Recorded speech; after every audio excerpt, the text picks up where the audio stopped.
Bonjour à tous alors. Aujourd'hui, l'exercice 20. Pour l'exercice 20, on a une fonction f qui est définie sur -5,5 et on donne le tableau de valeurs ci-dessous.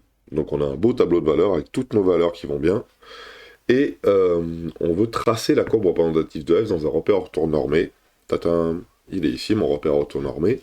Alors j'aurais pu le faire sur GeoGebra mais je préfère le faire à la main comme ça je suis dans les mêmes conditions que vous pour pouvoir le faire.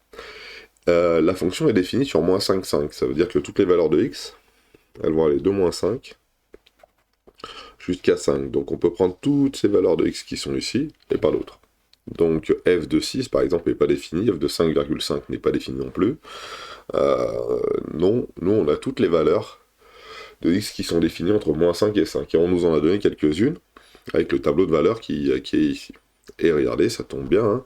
On a f de -5, f de -5 qui vaut 0. F de -5 qui vaut 0. Ça, c'est ce qu'il y a à l'intérieur, ici, de là. Voilà. Alors, j'aurais pas dû faire comme ça. Recommence. Crayon, s'il te plaît. J'aimerais avoir du rouge. Mon F de -5 qui vaut 0, c'est ce qu'il y a ici. Donc, ça donne le point à placer. Le moins de coordonnées. -5, 0.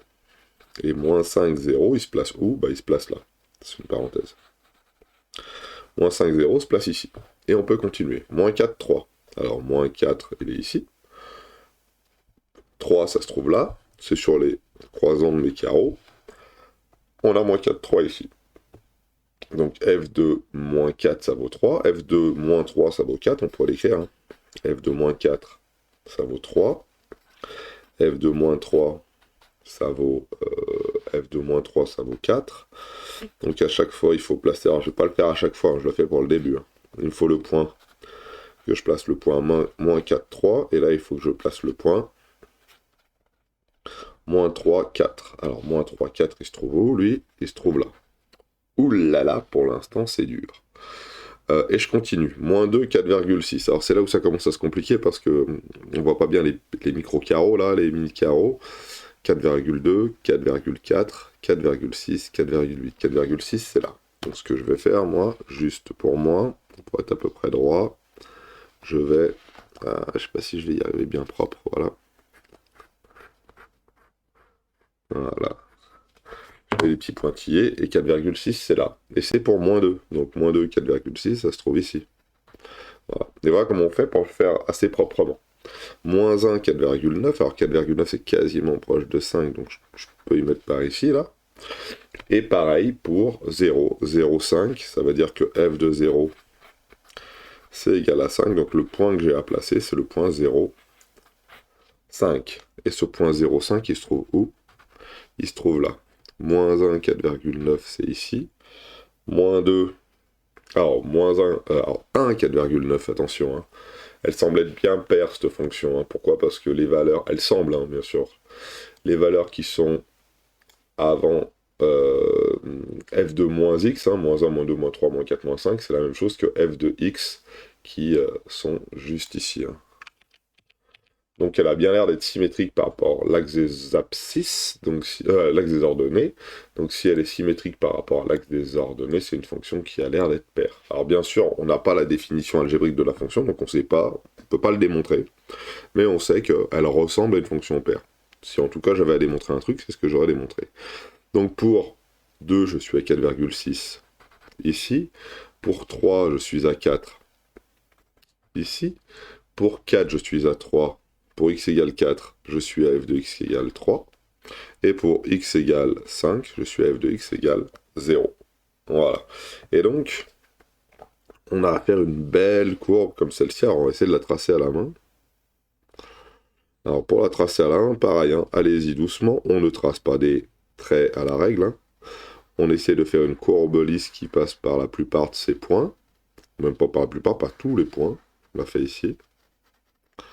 Voilà, alors moi je triche un peu en agrandissant un peu le trait, entre guillemets.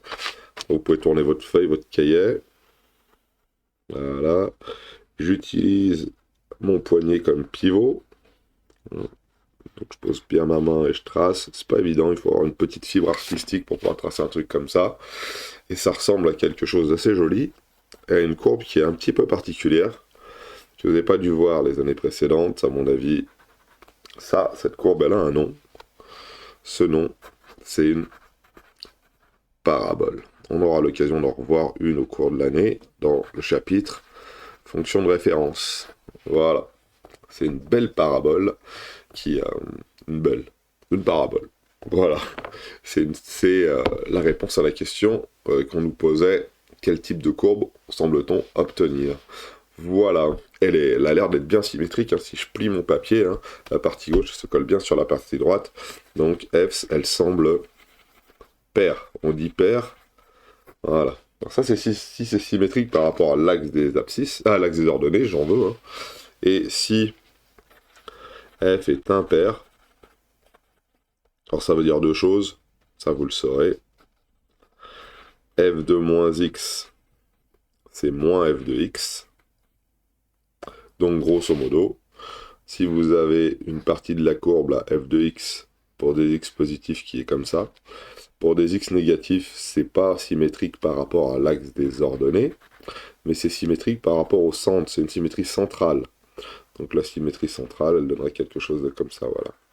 Ça semble être une fonction impaire, et ça semble être une fonction paire.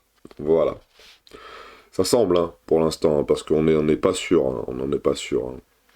Il faudra avoir la définition algébrique et faire des petits calculs pour savoir si on a bien ça. Voilà, je vous souhaite à tous de passer une excellente journée. Petite vidéo, pas très longue, sur représenter une courbe, représenter une fonction.